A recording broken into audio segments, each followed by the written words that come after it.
അവൻ്റെ കരങ്ങളിലേക്ക് അച്ഛൻ എൻ്റെ കരങ്ങൾ പിടിച്ചേൽപ്പിക്കുമ്പോൾ ഞാൻ അവൻ്റെ മുഖത്തേക്കൊന്ന് നോക്കി. എൻ്റെ മുഖത്തേക്ക് അവൻ നോക്കുന്നില്ല. എങ്കിലും അവൻ്റെ വലതുകൈയിൽ എൻ്റെ വലതുകരം ചേർത്ത് 3 വട്ടം വലം വെക്കുമ്പോൾ അവൻ്റെ കൈച്ചൂട് എൻ്റെ കൈകളിലേക്ക് കൂടി പടർന്നിരുന്നു. കല്യാണസദ്യ കഴിക്കാൻ ഒരുമിച്ചിരിക്കുമ്പോഴും അവൻ തീർത്തും മൗനമായിരുന്നു. യാത്ര പറഞ്ഞ് അവൻ്റെ വീട്ടിലേക്ക് ഇറങ്ങാൻ നേരം അവളൊന്ന് വെറുതെ എല്ലാവരെയും നോക്കി. സ്നേഹത്തോടെ യാത്ര പറയാനുള്ള ആത്മബന്ധമൊന്നും ആ വീട്ടിലുള്ള ആർക്കും തന്നോടില്ലെന്ന് അറിയാവുന്നതുകൊണ്ട് തന്നെ അവൾ അതെല്ലാം നേർത്തൊരു ചിരിയിൽ ഒതുക്കിത്തീർത്തു. പിന്നെ അവളുടെ നോട്ടം ചെന്നു വീണത് കുറച്ചു മാറി തന്നെ തന്നെ നോക്കി നിൽക്കുന്ന ഒരുവളിലാണ്.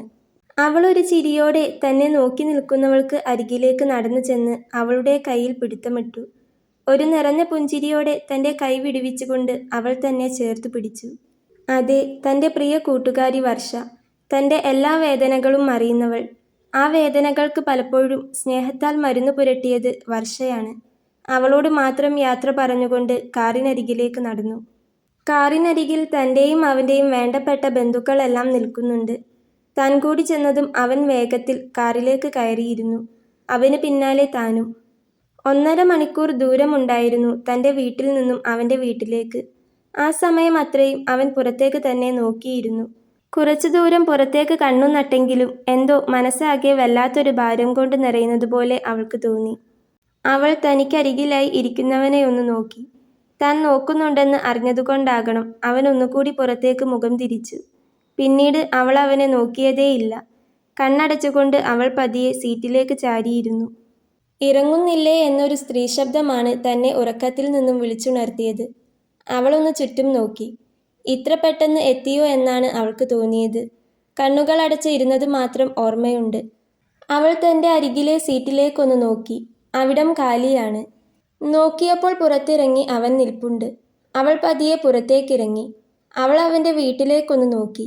ഒരു നിമിഷം അവളുടെ കണ്ണുകൾ വിടർന്നു. ഒരു ചെറിയ കൊട്ടാരം എന്നൊക്കെ പറയാം. അത്രയും വലിയ വീട്. തൻ്റെ വീട് പോലെയല്ല, വലിയ പന്തലും ഒരുപാട് ആളുകളും. അവൾക്ക് വെപ്രാളം തോന്നി. അവൻ മുൻപിൽ നടന്നതും അവന് പിന്നാലെ അവളും നടന്നു. ഒരു സ്ത്രീ തനിക്ക് നേരെ നിലവിളക്ക് നീട്ടി. അവൻ്റെ അമ്മയാണെന്ന് തോന്നുന്നു. അവൾ അതും വാങ്ങി അവൻ്റെ വീടിൻ്റെ പടി വലതുകാൽ വെച്ച് കയറുമ്പോൾ അവളുടെ മനസ്സിൽ വല്ലാത്തൊരു പേടി നിറഞ്ഞിരുന്നു. കുട്ടിയുടെ മുറി കാണിച്ചു തരാം, വന്നോളൂ. നേരത്തെ വിളക്ക് തന്ന സ്ത്രീയാണത് പറഞ്ഞത്. അവരതും പറഞ്ഞ് മുൻപിൽ നടന്നതും ഒരു വല്ലായ്മയോടെ തന്നെ അവൾ അവർക്ക് പിറകെ നടന്നു. മുകളിലേക്കാണ് അവർ ചെന്നത്. ഒരു മുറിക്ക് മുൻപിലെത്തിയതും അവർ പതിയെ ആ വാതിൽ തുറന്നു. അവർക്ക് പിന്നാലെ അകത്തേക്ക് കയറിയ അവളുടെ കണ്ണുകൾ ഒന്നുകൂടി വിടർന്നു. ഏകദേശം തൻ്റെ വീടിൻ്റെ അത്ര തന്നെ വലിപ്പമുണ്ട് ആ മുറിക്കെന്ന് അവൾക്ക് തോന്നി. അവൾ മുറിയൊന്ന് ചുറ്റും നോക്കി. വിശാലമായ മുറി. അവിടെ ഒരരികിലായി ഇട്ടിരിക്കുന്ന കുഞ്ഞു മേശയുടെ മുകളിൽ തങ്ങളുടെ കല്യാണത്തിൻ്റെ പൂമാല വെച്ചിരിക്കുന്നത് അവൾ കണ്ടു.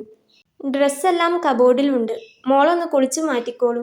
അപ്പോഴേക്കും അമ്മ കുടിക്കാൻ എന്തെങ്കിലും എടുക്കാം. അവരതും പറഞ്ഞുകൊണ്ട് മുറിക്ക് പുറത്തേക്ക് നടക്കാനൊരുങ്ങി. പെട്ടെന്നാണ് അവരവൾക്ക് നേരെ തിരിഞ്ഞത്. അവൾ എന്താണെന്ന പോലെ അവരെ ഒന്ന് നോക്കി. ഈ ഗോൾഡൊക്കെ അഴിച്ചു വെക്കണ്ടേ മോളെ, അമ്മ സഹായിക്കണോ? അവർ ചോദിച്ചു. അവൾ അവളിലേക്ക് തന്നെ ഒന്ന് നോക്കി. 2 ചെയിനും 2 കൈകളിലുമായി 4 വളയും കിടപ്പുണ്ട്. പിന്നെ ബ്യൂട്ടീഷ്യൻ വന്നപ്പോൾ ഇട്ടുതന്ന ഫാൻസി ബെൽറ്റും.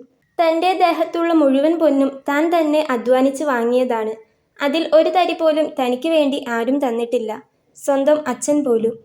അല്ലെങ്കിലും താൻ അതൊന്നും ആഗ്രഹിച്ചിട്ടുമില്ല. ഒന്നും പറയാതെ നിൽക്കുന്ന അവളെ കണ്ട് അവരൊരു പുഞ്ചിരിയോടെ അവൾക്ക് അരികിലേക്ക് വന്നു. എന്നിട്ട് പതിയെ അതെല്ലാം അഴിച്ചെടുത്തു. അവരതെല്ലാം മുറിക്ക് പുറത്തേക്ക് കൊണ്ടുപോകുമെന്ന് കരുതിയ അവളെ ഞെട്ടിച്ചുകൊണ്ടാണ് അവരത് അവളുടെ കയ്യിലേക്ക് തന്നെ വെച്ചു കൊടുത്തത്. അവൾ അവരെ വിടർന്ന കണ്ണുകളോടെ ഒന്ന് നോക്കി. ഇതെല്ലാം മോള് തന്നെ വെച്ചാൽ മതി, സൂക്ഷിക്കണം എന്നേയുള്ളൂ കേട്ടോ. അവരത് പറയുമ്പോൾ അവൾ പതിയെ തലയാട്ടി. ഒന്നുകൂടി അവളെ നോക്കി പുഞ്ചിരിച്ച ശേഷം അവർ പുറത്തേക്ക് നടന്നു. അവർ പോയതും അവൾ ചെന്ന് വാതിലടച്ച് അകത്തേക്ക് തന്നെ വന്നു. അവൾ ആ മുറി ഒന്നാകെ ഒന്ന് നോക്കി. എല്ലാ ആധുനിക സൗകര്യങ്ങളുമുള്ള ഒരു മുറി. AC ഉണ്ടെങ്കിലും ഓണാക്കാത്തതുകൊണ്ട് മുറിയിൽ തണുപ്പില്ല. മുറിയോട് ചേർന്ന് തന്നെ വലിയൊരു നീളൻ ബാൽക്കണിയുണ്ട്. വെറുതെ ഒന്ന് തലയിട്ട് അങ്ങോട്ട് എത്തി നോക്കിയതേയുള്ളൂ. കണ്ണാടിക്ക് മുന്നിൽ വന്നു നിന്ന് അവൾ അവളെ തന്നെ ഒന്ന് നോക്കി. ചെയിനെല്ലാം അഴിച്ചു വെച്ചിട്ടുണ്ട്. കാതിൽ തൻ്റെ കുഞ്ഞു ജിമിക്കിയായിരുന്നു ഇട്ടിരുന്നത്. അതുകൊണ്ട് അത് അഴിച്ചിട്ടില്ല. 2 കൈകളിലും ഓരോ വള വീതമുണ്ട്. കഴുത്തിൽ അവൻ കെട്ടിയ വലിയ സ്വർണത്തിന്റെ താലിമാല. കല്യാണസാരിയിൽ നിൽക്കുന്ന അവളെ അവൾ ഒന്നുകൂടി ഒന്ന് നോക്കി. ഇന്ന് തന്നെ കാണാൻ എന്നത്തേതിലും ഭംഗിയുണ്ട് അവൾക്ക് തന്നെ തോന്നി. എന്നാൽ മനസ്സ് അപ്പോഴും വലിയൊരു ഭാരത്തെ പേറുകയായിരുന്നു. തനിക്കൊരു കല്യാണം ഉണ്ടാകുമെന്നോ അത് ഇതുപോലെ വലിയൊരു വീട്ടിലേക്ക് ആകുമെന്നോ ഒരിക്കലും വിചാരിച്ചതല്ല. കഴിഞ്ഞ മാസം വരെ തനിക്ക് വന്ന ആലോചനകളെല്ലാം മുടക്കിക്കളഞ്ഞത് ചെറിയമ്മയാണ്. ആ വീട്ടിലിട്ട് ഒരു അടിമയെപ്പോലെ ജോലി ചെയ്യിപ്പിച്ച് തൻ്റെ ജീവിതം നശിപ്പിക്കണമായിരുന്നു അവർക്ക്. അതായിരുന്നു ചെറിയമ്മയ്ക്ക് വേണ്ടത്. എന്നാൽ അങ്ങനെയുള്ള ചെറിയമ്മയാണ് ഈ കല്യാണാലോചന കൊണ്ടുവന്നത്. വേഗത്തിൽ കല്യാണം നടത്താൻ മുൻകൈയെടുത്തതും കാര്യങ്ങളെല്ലാം ഒരുക്കിയതും ചെറിയമ്മ തന്നെയാണ്. പെണ്ണു കാണാൻ വന്നപ്പോൾ അവൻ തന്നോട് ഒന്നും സംസാരിച്ചില്ലെന്ന് മാത്രമല്ല, തൻ്റെ മുഖത്തേക്ക് പോലും അവനൊന്ന് നോക്കിയിരുന്നില്ല. സൗന്ദര്യത്തിൻ്റെ അളവുകോൽ എന്താണെന്ന് തനിക്കറിയില്ല. എങ്കിലും അവൻ വളരെ സുന്ദരനാണെന്ന് ഒറ്റ നോട്ടത്തിൽ തന്നെ തോന്നിയിരുന്നു. അപ്പോഴും താൻ ആലോചിച്ചു, തൻ്റെ മുഖത്ത് പോലും നോക്കാത്ത അവൻ ഈ കല്യാണത്തിന് സമ്മതിച്ചത് എന്തുകൊണ്ടാണെന്ന്. ഇന്നിപ്പോൾ അവൻ്റെ വീടും ചുറ്റുപാടും കാണുമ്പോൾ എന്തെന്നില്ലാത്തൊരു പേടി ഉള്ളിൽ നിറയുന്നത് പോലെ. ചെറിയൊരു വീടായിരിക്കും അവൻ്റേത് എന്നാണ് കരുതിയിരുന്നത്. എന്നാൽ ഇത്രയും വലിയൊരു വീട്ടിലേക്കാണ് താൻ വരുന്നതെന്ന് ഒരിക്കലും കരുതിയിരുന്നില്ല. അങ്ങനെയുള്ളൊരു വീട്ടിലേക്ക് ചെറിയമ്മ തന്നെ പറഞ്ഞയക്കുമെന്നും താൻ കരുതുന്നില്ല. അത് അങ്ങനെയാണ്. അവരുടെ രക്തത്തിൽ പിറന്നവളല്ലാത്തതുകൊണ്ട് തന്നെ അവർക്ക് താനെന്നും ഒരു ശത്രുവാണ്. അങ്ങനെയെങ്കിൽ ഇതിലെന്തോ ഒരു ചതിയുണ്ട്. അവൾക്ക് ആലോചിക്കുമ്പോൾ വല്ലാത്തൊരു ഉൾഭയം തോന്നി. പക്ഷേ നേരത്തെ വന്നുപോയ അമ്മയെ ആലോചിക്കുമ്പോൾ അവൾക്ക് വല്ലാത്ത ആശ്വാസവും തോന്നുന്നുണ്ടായിരുന്നു. രണ്ടും കൂട്ടി വായിക്കുമ്പോൾ ഒന്നും അങ്ങോട്ട് മനസ്സിലാവാത്തതുപോലെ. സാരമില്ല, എന്തായാലും വരുന്നിടത്ത് വെച്ച് കാണാം, അവൾ കണ്ണാടിയിലെ തൻ്റെ പ്രതിബിംബത്തെ നോക്കി പറഞ്ഞു. ശേഷം ബാക്കിയുള്ള 2 ചെയിനും 2 വളകളും അലമാരയിലേക്ക് എടുത്തു വെച്ചു. പിന്നെ കുളിച്ചു മാറ്റാനുള്ള ഡ്രസ്സും എടുത്ത് അവൾ ബാത്റൂമിലേക്ക് കയറി. തണുത്ത വെള്ളം തലയിലേക്ക് വീണപ്പോൾ തന്നെ അവൾക്ക് വല്ലാത്തൊരു ആശ്വാസം തോന്നിയിരുന്നു. കുളിച്ചു കഴിഞ്ഞു മുറിയിലെത്തിയതും കല്യാണസാരി നല്ല വൃത്തിയിൽ മടക്കി ഒരു അരികിലായി വെച്ചു. നനഞ്ഞ മുടി ഒന്നുകൂടി നന്നായി തോർത്തിയെടുക്കുമ്പോഴാണ് വാതിലിൽ ഒരു മുട്ട് കേട്ടത്. എന്തിനാണെന്നറിയാതെ അവളൊന്ന് ഞെട്ടിപ്പോയി. അവൾ വാതിലിലേക്ക് തന്നെ നോക്കി. ഇപ്പോൾ തുറക്കാം, ദാ വരുന്നു. വീണ്ടും വാതിലിൽ മുട്ടുകേട്ടതും അവൾ വെപ്രാളത്തോടെ പറഞ്ഞു. വേഗം ചെന്ന് വാതിൽ തുറന്നതും കാണുന്നത് മുന്നിൽ നിൽക്കുന്ന അവനെയാണ്. കല്യാണവേഷത്തിൽ തന്നെയാണവൻ. അവന് പോകാൻ എന്നതുപോലെ അവൾ വേഗം വാതിലിന് സൈഡിലേക്ക് നിന്നുകൊടുത്തു. ഞാൻ കുളിച്ച് ഇപ്പോൾ വന്നതേയുള്ളൂ, അതാ തുറക്കാൻ നേരം വൈകിയത്, അവൾ പതിയെ പറഞ്ഞു. അത് കേട്ട് അലമാരയിൽ നിന്നും തൻ്റെ ഡ്രസ്സ് എടുത്തുകൊണ്ടിരുന്ന അവൻ അവളെ ഒന്ന് തിരിഞ്ഞു നോക്കി. സാരമില്ല, അവൻ അതും പറഞ്ഞുകൊണ്ട് ഡ്രസ്സെടുത്ത് ബാത്റൂമിലേക്ക് കയറി. അവൾ വെറുതെ ആ വാതിൽക്കലേക്ക് ഒന്ന് നോക്കിയ ശേഷം മുറിക്ക് പുറത്തേക്കിറങ്ങി. നേരത്തെ കണ്ട കല്യാണത്തിരക്കൊന്നും അപ്പോൾ ഇല്ലായിരുന്നു. കുറച്ച് ബന്ധുക്കൾ മാത്രം അവിടവിടെയായി ഇരിക്കുന്നുണ്ട്. അവൾ സ്റ്റെയർ ഇറങ്ങി താഴേക്ക് വന്നതും ഡൈനിങ് ഹാളിലും ലിവിംഗ് റൂമിലും കുറച്ച് സ്ത്രീകൾ ഇരിക്കുന്നുണ്ട്. അവൾ അവരെ നോക്കി പതിയെ ഒന്ന് പുഞ്ചിരിച്ചെങ്കിലും അത് നിമിഷങ്ങൾ കൊണ്ട് തന്നെ അവളുടെ ചുണ്ടിൽ നിന്നും മാഞ്ഞു പോയിരുന്നു. അവരവളെ കാണാത്തതുപോലെ വീണ്ടും സംസാരിച്ചിരുന്നു. അതിലൊരു സ്ത്രീ അവളെ കണ്ടതും ദേഷ്യത്തോടെ മുഖം തിരിച്ചു കളഞ്ഞു. കാര്യമെന്താണെന്ന് അവൾക്ക് മനസ്സിലായില്ലെങ്കിലും അവർക്ക് തന്നോട് സംസാരിക്കാൻ താല്പര്യമില്ലെന്ന് ആ ഒരു നിമിഷം കൊണ്ട് തന്നെ അവൾക്ക് മനസ്സിലായിരുന്നു. അവൾ പതിയെ അടുക്കളയിലേക്ക് നടന്നു. അടുക്കളയിൽ അമ്മയും വേറൊരു സ്ത്രീയും കൂടെ എന്തൊക്കെയോ ചെയ്യുന്നുണ്ട്. പുറകിൽ കാലനക്കം അറിഞ്ഞതുകൊണ്ടാകണം അമ്മയൊന്ന് തിരിഞ്ഞു നോക്കിയത്. അവളെ കണ്ടതും അവരവളെ നോക്കി നിറഞ്ഞ മനസ്സോടെ ഒന്ന് പുഞ്ചിരിച്ചു. ആ ഒരു പുഞ്ചിരിക്ക് വല്ലാത്ത തെളിച്ചമുണ്ടായതുകൊണ്ടാകണം മനസ്സിൽ വല്ലാത്തൊരു തണുപ്പ് അരിച്ചിറങ്ങുന്നത് അവൾ അറിഞ്ഞു. നേരത്തെ ഉണ്ടായിരുന്ന വല്ലായ്മയെ അവൾ ആ ഒരു പുഞ്ചിരി കൊണ്ട് മായ്ച്ചു കളയാൻ ശ്രമിച്ചു. മോള് ഈ ജ്യൂസ് കുടിക്കി, അതും പറഞ്ഞ് ഫ്രിഡ്ജിൽ നിന്നും ആദ്യമേ അടിച്ചു വെച്ചിരുന്ന ജ്യൂസ് എടുത്ത് ഒരു ഗ്ലാസ്സിലേക്ക് പകർത്തി അവൾക്ക് കൊടുത്തു. അവളത് 2 കൈയും നീട്ടി ഒരു പുഞ്ചിരിയോടെ വാങ്ങി. പിന്നെ മെല്ലെ ചുണ്ടോട് ചേർത്തു. അമ്മ കുടിച്ചോ, അവൾ ചോദിച്ചു. അമ്മയ്ക്ക് വേണ്ട, മോള് കുടിച്ചോ, ചെറിയൊരു തൊണ്ടവേദന പോലെ, തണുപ്പല്ലേ, അവരവളെ നോക്കി സ്നേഹത്തോടെ പറഞ്ഞു. എന്തുപറ്റി, അവൾ ചോദിച്ചു. അറിയില്ല, ഇന്നലെ തണുത്തത് കുറച്ചധികം കുടിച്ചു, ചിലപ്പോൾ അതായിരിക്കും. അവളൊന്ന് മൂളി. അടുക്കളയിലുണ്ടായിരുന്ന മറ്റൊരു സ്ത്രീ അവളെ നോക്കി ചിരിച്ചു. അതാരാണെന്ന് അറിയില്ലെങ്കിലും അവളും അവരെ നോക്കി ഒന്ന് ചിരിച്ചു. ചേച്ചി കുടിച്ചോ, അവൾ ചോദിച്ചു. അവരവളെ ഒന്ന് നോക്കി. വേണ്ട കുഞ്ഞെ, തണുപ്പല്ലേ, അവർ പറഞ്ഞു. അത് കേട്ടതും അവൾ പതിയെ ജ്യൂസും കൊണ്ട് അടുക്കളയിലെ വാതിലിനടുത്തേക്ക് നടന്നു. അമ്മ അവളെ ഒന്ന് നോക്കുമ്പോൾ അവരുടെ ചുണ്ടിലൊരു പുഞ്ചിരി ഊറിക്കൂടിയിരുന്നു. അടുക്കളയുടെ പിറകുവശത്ത് വലിയൊരു പറമ്പായിരുന്നു. അതിൽ നിറയെ എന്തൊക്കെയോ നട്ടുപിടിപ്പിച്ചിട്ടുണ്ട്. പെട്ടെന്നായിരുന്നു അവൾക്ക് അവനെ ഓർമ്മ വന്നത്. അവൾ വേഗം അമ്മയ്ക്ക് നേരെ തിരിഞ്ഞു. "അമ്മേ, ഏട്ടന് കൊടുക്കണ്ടേ?" അവളത് ചോദിച്ചതും അമ്മ ഒരു ചിരിയോടെ അവളെ നോക്കി. "എന്നാൽ മോളിതൊന്ന് അവന് കൊണ്ട് കൊടുത്തേക്ക്."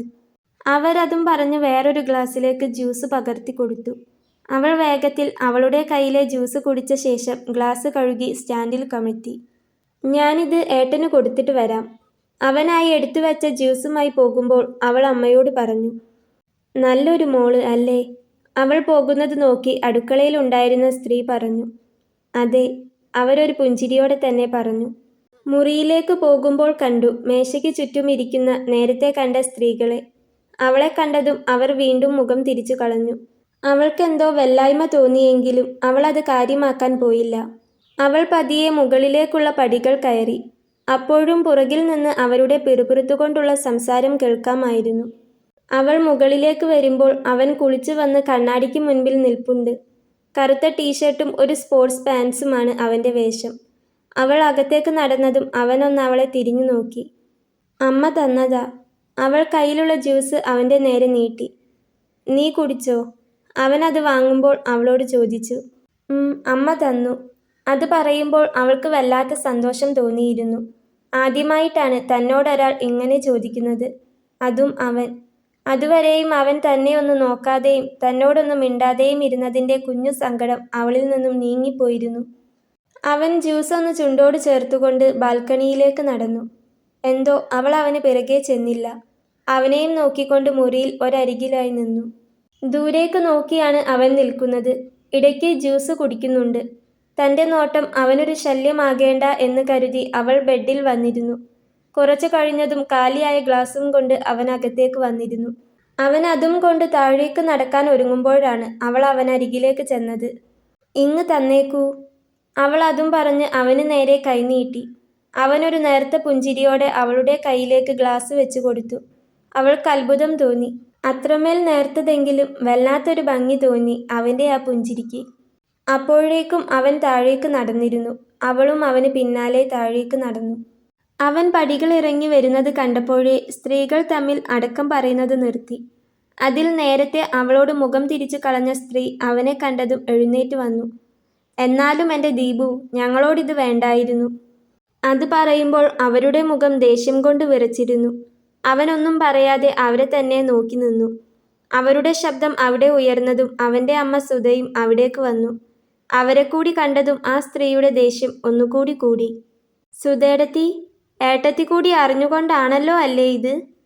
"നാത്തൂനെ, എന്താ ഇത്? എന്തൊക്കെയാ ഈ പറയുന്നത്?" അവരത് പറയുമ്പോൾ സുധ ഇനിയൊന്നും പറയാതിരിക്കാനായി ഇടയിൽ കയറി പറഞ്ഞു. "അവനിന്ന് കെട്ടിക്കൊണ്ടു വന്നൊരു പെൺകുട്ടി അകത്തിരിക്കുന്നുണ്ട്." അവളിതെല്ലാം കേൾക്കുമോ എന്നൊരു പേടി സുധയ്ക്കുണ്ടായിരുന്നു. മുകളിൽ എല്ലാം കേട്ടുകൊണ്ട് ഒരുത്തി നിൽപ്പുണ്ടെന്ന് മനസ്സിലായ അവർക്ക് ഉത്സാഹം കൂടി. അങ്ങനെ എൻ്റെ മകൾക്ക് കിട്ടാത്ത സുഖസൗകര്യങ്ങളും സന്തോഷവും അവൾക്കും കിട്ടരുതെന്ന് അവരുടെ ദുഷ്ടമനസ്സ് പറഞ്ഞുകൊണ്ടിരുന്നു. "എൻ്റെ മോൾക്ക് മോഹം കൊടുത്ത് അതിനെ പറഞ്ഞു പറ്റിച്ചിട്ട് വേറൊരുത്തിയെ കെട്ടാൻ നിനക്ക് എങ്ങനെ മനസ്സ് വന്നടാ? അതിന് ഏട്ടത്തിയും കൂട്ടുനിൽക്കുമെന്ന് ഞാൻ ഒരിക്കലും കരുതിയില്ല." ദീപുവിനെ നോക്കിയാണ് അവരത് പറഞ്ഞു തുടങ്ങിയതെങ്കിലും അവസാനം പറഞ്ഞു നിർത്തിയത് സുധയുടെ മുഖത്ത് നോക്കിയായിരുന്നു. അവരുടെ കണ്ണുകൾ വല്ലാത്തൊരു ഭാവത്തോടെ മുകളിലേക്ക് നീളുന്നത് കണ്ടതും സുധയുടെ കണ്ണുകളും അവിടേക്ക് നീണ്ടു. അവിടെ എല്ലാം കേട്ട് തറഞ്ഞു നിൽക്കുന്നവളെ കണ്ടതും സുധയ്ക്ക് ആകെ വെപ്രാളം തോന്നി. "അങ്ങനെ എൻ്റെ മോളെ വേദനിപ്പിച്ചിട്ട് നിങ്ങൾക്ക് സുഖമായി ജീവിക്കാമെന്ന് കരുതുന്നുണ്ടോ?" അവരത് ചോദിച്ചതും അവന് വല്ലായ്മ തോന്നി. കൂട്ടത്തിൽ വല്ലാത്തൊരു ദേഷ്യവും. "ഞങ്ങൾക്കെന്തുകൊണ്ട് സുഖമായി ജീവിച്ചുകൂടാ? അമ്മായി പറയുന്നത് കേട്ടാൽ തോന്നും ഞാൻ നീതുവിനെ സ്നേഹിച്ചിട്ട് അവസാനം പറ്റിച്ചതാണെന്ന്." പണമോ സമ്പത്തോ ഒന്നുമില്ലാതിരുന്ന ഒരു ദീപുവും അമ്മയും ഉണ്ടായിരുന്നു ഇവിടെ. അന്നൊന്നും ആർക്കും വേണ്ടാത്ത ഞങ്ങളോട് എപ്പോ മുതലാണ് സ്നേഹവും അടുപ്പവും ഒക്കെ തോന്നിയത്? ഗൾഫിൽ പോയി കഷ്ടപ്പെട്ട് കുറച്ച് പൈസയുണ്ടാക്കിയപ്പോൾ എല്ലാവർക്കും ഞങ്ങളെ വേണം. ഇപ്പോൾ ഉള്ള ഈ പണത്തിൽ കണ്ണുവെച്ചിട്ടല്ലേ നിങ്ങൾ നിങ്ങളുടെ മോളെ എൻ്റെ പിറകെ നടത്തിച്ചത്? അന്നേ ഞാൻ എനിക്കിഷ്ടമല്ലെന്ന് പറഞ്ഞത് നന്നായി. ഇനി ഞാൻ അവളെ കെട്ടിയെന്ന് തന്നെ ഇരിക്കട്ടെ. നാളെ ഒരു കാലത്ത് ഇന്നുള്ള ഈ പണം ഇല്ലാതെ ആയാലോ? നിങ്ങൾ തന്നെ അവളെ ഇവിടുന്ന് കൂട്ടിക്കൊണ്ടു പോകില്ലെന്ന് ആരു കണ്ടു? അവനത് പറഞ്ഞതും അവരാകെ ചൂളിപ്പോയി. അവർ ദേഷ്യം കൊണ്ട് വിറച്ചു. അപ്പോ നീ എൻ്റെ മോളെ സ്നേഹിച്ചിട്ടില്ലെന്നാണോ പറയുന്നേ? അവർ ചോദിച്ചു. ആ അതെ, ഞാൻ ആരെയും സ്നേഹിച്ചിട്ടില്ല, അവൻ തീർത്തു പറഞ്ഞു. ഇങ്ങനെ കല്ലുവെച്ച നുണ പറയാതെ ദീപു, അവർ വീണ്ടും പറഞ്ഞു. എനിക്ക് കള്ളം പറയേണ്ട ആവശ്യം ഇതുവരെ വന്നിട്ടില്ല അമ്മായി, ഇനിയൊട്ട് വരാനും പോകുന്നില്ല. അവൻ അതും പറഞ്ഞ് എങ്ങോ നോക്കി നിന്നു. സുധ അവനരികിലായി നിന്ന് കരയുന്നുണ്ട്. അവളിതെല്ലാം കേട്ടിട്ടുണ്ടെന്ന് ഉറപ്പാണ്. അങ്ങനെയെങ്കിൽ തൻ്റെ മകൻ്റെ ജീവിതത്തിൽ വിള്ളൽ വീഴുമോ എന്ന പേടിയാണ് അവർക്ക്. ദാമ്പത്യം അങ്ങനെയാണ്, എന്തും ഒരു പെണ്ണ് സഹിക്കും. പക്ഷേ തൻ്റെ ഭർത്താവിനെ മറ്റൊരുവളുടെ കൂടെ ചേർത്ത് പറയുന്നത് മാത്രം സഹിക്കാൻ പറ്റില്ല. ആണിനും അതെ, തൻ്റെ ഭാര്യയെ മറ്റൊരുവൻ്റെ കൂടെ ചേർത്ത് പറയുന്നത് കേട്ടു നിൽക്കാൻ പോലും അവനാവില്ല. അവർക്ക് വല്ലാത്ത വെല്ലായ്മ തോന്നി. എന്നാ ശരി നാത്തൂനെ, ഞങ്ങളിറങ്ങാം. നിങ്ങളെല്ലാവരും കൂടെ സുഖമായി ജീവിക്കി. അവരതും പറഞ്ഞുകൊണ്ട് പുറത്തേക്കിറങ്ങി. അവർ പോകുമ്പോൾ സുധ അവരെ തടഞ്ഞതുമില്ല. സുധേടത്തി അതൊന്നും കാര്യമാക്കണ്ട, അവരങ്ങനെ പലതും പറയും. അവർക്ക് ആ കല്യാണം നടക്കാതെ പോയതിൻ്റെയാ. നീ അത് വിട്ടേക്ക് ദീപു. അവരുടെ കൂടെയുണ്ടായിരുന്ന മറ്റ് 2 സ്ത്രീകൾ അവർ പോയെന്ന് ഉറപ്പുവരുത്തിയ ശേഷം അതും പറഞ്ഞുകൊണ്ട് അവിടെ നിന്നിറങ്ങി. അപ്പോഴേക്കും കല്യാണത്തിൻ്റെ തിരക്കെല്ലാം നന്നേ കഴിഞ്ഞിരുന്നു. പന്തലഴിക്കുന്ന പണിക്കാരുടെയും അവൻ്റെ കൂട്ടുകാരുടെയും ഒച്ചയും ബഹളവും മാത്രം അവിടെ നിറഞ്ഞു നിൽപ്പുണ്ട്. അവനെന്തോ ഓർത്തുകൊണ്ട് വേഗത്തിൽ പുറകിലേക്ക് തിരിഞ്ഞു നോക്കി. അവിടെ 2 കണ്ണും നിറച്ചു നിൽക്കുന്നവളെ കണ്ട് അവനാകെ വല്ലായ്മ തോന്നി. എന്തു പറയണമെന്നറിയാതെ അവൻ അവളെ തന്നെ നോക്കി. അവൻ്റെ ദയനീയതയോടെയുള്ള നോട്ടം കണ്ടതും അവൾക്കും എന്തോ വല്ലായ്മ തോന്നി. അവൾ പതിയെ അവനെ നോക്കി പുഞ്ചിരിക്കാൻ ശ്രമിച്ചുകൊണ്ട് വേഗത്തിൽ അടുക്കളയിലേക്ക് നടന്നു. അവനാകെ വല്ലാത്തൊരു സങ്കടം തോന്നി. കുറച്ചു മുൻപ് നടന്നത് ഓർക്കെ അവന് അമ്മായിയോട് ദേഷ്യം തോന്നി. ഏതായാലും അവരുടെ മകളെ താൻ കെട്ടിയില്ല, എന്നാ പിന്നെ തൻ്റെ ജീവിതം കൂടി തകർത്തേക്കാം എന്ന് കരുതി അവർ മനഃപൂർവ്വം ഉണ്ടാക്കിയതാണ് ഈ പ്രശ്നങ്ങളെല്ലാമെന്ന് അവന് തോന്നി. അവൾ അടുക്കളയിലേക്ക് ചെല്ലുമ്പോൾ അമ്മ ഇരുന്ന് കരയുന്നുണ്ട്. നേരത്തെ അമ്മയുടെ കൂടെ അടുക്കളയിൽ ഉണ്ടായിരുന്ന സ്ത്രീ എന്തൊക്കെയോ പറഞ്ഞ് അമ്മയെ ആശ്വസിപ്പിക്കുന്നുണ്ട്. അവൾ മെല്ലെ അവർക്കരികിലേക്ക് നടന്നു ചെന്നു. അമ്മേ. അവൾ പതിയെ അവർക്ക് പിറകിൽ ചെന്ന് നിന്നുകൊണ്ട് വിളിച്ചതും അമ്മ ഞെട്ടലോടെ പിറകിലേക്ക് തിരിഞ്ഞു നോക്കി. ചെറുതായി കലങ്ങിയ അവളുടെ കണ്ണുകൾ കണ്ടതും അമ്മയ്ക്ക് വല്ലായ്മ തോന്നി. അവളും അപ്പോൾ അമ്മയെ തന്നെ നോക്കുകയായിരുന്നു. അവരുടെ കണ്ണുകൾ നന്നേ കലങ്ങിയിട്ടുണ്ട്. അവൾ അവരെ തന്നെ നോക്കി. അതു കണ്ടതും അവരുടെ കണ്ണിൽ നിന്നും ഒരു തുള്ളി കണ്ണുനീർ ഇറ്റുവീണു. അവൾ അത് പതിയെ തൻ്റെ കൈകൊണ്ട് തുടച്ചു കൊടുത്തു. എന്തിനാ ഇങ്ങനെ കരയുന്നേ? അതിനുമാത്രം ഇപ്പോൾ എന്താ ഇവിടെ ഉണ്ടായത്? അവളൊരു നേർത്ത ചിരിയോടെ ചോദിച്ചു. അവളിൽ നിന്നും അങ്ങനെയൊരു നീക്കം അവരൊട്ടും പ്രതീക്ഷിച്ചില്ലായിരുന്നു. അവരവളെ അത്ഭുതത്തോടെ ഒന്ന് നോക്കി. അടുക്കളയിൽ എന്തായിരിക്കും സംഭവിക്കുക എന്നറിയാനുള്ളൊരു വെപ്രാളത്തിൽ അവൾക്ക് പിറകെ അവനും അടുക്കളയിലേക്ക് നടന്നിരുന്നു. അവൻ അടുക്കളയിലെത്തിയതും കാണുന്നത് തൻ്റെ അമ്മയുടെ കണ്ണുനീർ തുടച്ചു കൊടുക്കുന്ന അവളെയാണ്. അവനത് വിശ്വസിക്കാൻ അല്പം ബുദ്ധിമുട്ട് തോന്നി. അവൻ ഒന്നുകൂടി അവിടേക്ക് നോക്കി. ഇല്ല, സത്യമാണത്. അവൾ തൻ്റെ അമ്മയെ ആശ്വസിപ്പിക്കുകയാണ്. നെഞ്ചിലെവിടെയോ വല്ലാത്തൊരു തണുപ്പ് വന്നു നിറയുന്നത് അവനറിഞ്ഞു. മോള് അവര് പറഞ്ഞതൊന്നും വിശ്വസിക്കരുത്. ആ കുട്ടിയെ എൻ്റെ മോൻ സ്നേഹിച്ചിട്ടില്ല, പിറകെ നടന്നിട്ടില്ല. ഞങ്ങൾക്കിത്തിരി പൈസ ഉണ്ടായപ്പോൾ അവരാണ് എൻ്റെ മോൻ്റെ പിറകെ നടന്നത്. അവര് പറയുന്നത് കേട്ട് മോൾക്ക് എൻ്റെ മോനോട് വിരോധമൊന്നും തോന്നരുത്. ജീവിതം നിങ്ങളുടേതാണ്, അത് തകർക്കാൻ പലരും ശ്രമിക്കും. പക്ഷേ മോളതൊന്നും കാര്യമാക്കരുത്. അവരവളുടെ 2 കൈയും ചേർത്ത് പിടിച്ചുകൊണ്ട് പറഞ്ഞു. അത് കേൾക്കെ അവളൊന്ന് അവരെ നോക്കി പുഞ്ചിരിച്ചു. ഞാനതിന് അത് കാര്യമാക്കിയെന്ന് അമ്മയോട് ആരാ പറഞ്ഞേ? അവര് പറഞ്ഞതും ദീപുവേട്ടൻ അവരോട് തിരിച്ചു പറഞ്ഞതും എല്ലാം ഞാൻ കേട്ടതാണല്ലോ. പിന്നെന്താ, ഞാനതൊക്കെ അപ്പോഴേ വിട്ടു. അമ്മയും അത് മറന്നേക്ക്. അവൾ അവരുടെ കയ്യിൽ പിടിച്ച് പറഞ്ഞതും അവർക്ക് വല്ലാത്ത ആശ്വാസം തോന്നി. അവരവളെ സ്നേഹത്തോടെയൊന്ന് നോക്കി. അവിടെ നിന്നും തിരിഞ്ഞു നടക്കുമ്പോൾ ദീപുവിൻ്റെ ചുണ്ടിലും ഒരു പുഞ്ചിരി വിരിഞ്ഞിരുന്നു. എന്താടാ അകത്തൊരു സംസാരം കേട്ടത്? എന്തേലും പ്രശ്നമുണ്ടോ? പുറത്തേക്ക് വന്ന ദീപുവിനെ കണ്ട് വിഷ്ണു ചോദിച്ചു. ഓ അതോ, അത് അമ്മായി 1ഉം 2ഉം പറഞ്ഞതാ. ദീപു വിഷ്ണുവിനെ നോക്കി പറഞ്ഞു. ദീപുവിൻ്റെ ഉറ്റ കൂട്ടുകാരനാണ് വിഷ്ണു. ഏതമ്മായി? വിഷ്ണു ചോദിച്ചു. എടാ, നീതുവിൻ്റെ അമ്മ. ഓ അവരോ? അവരെന്താ പറഞ്ഞേ? വിഷ്ണു വീണ്ടും ചോദിച്ചു. വേറെന്തു പറയാൻ, നീതുവിനെ ഞാൻ സ്നേഹിച്ച് പറ്റിച്ചെന്ന്. അവളെ കെട്ടാതെ ഇവളെ കെട്ടിയ ഞാൻ നന്നാവില്ലെന്ന്.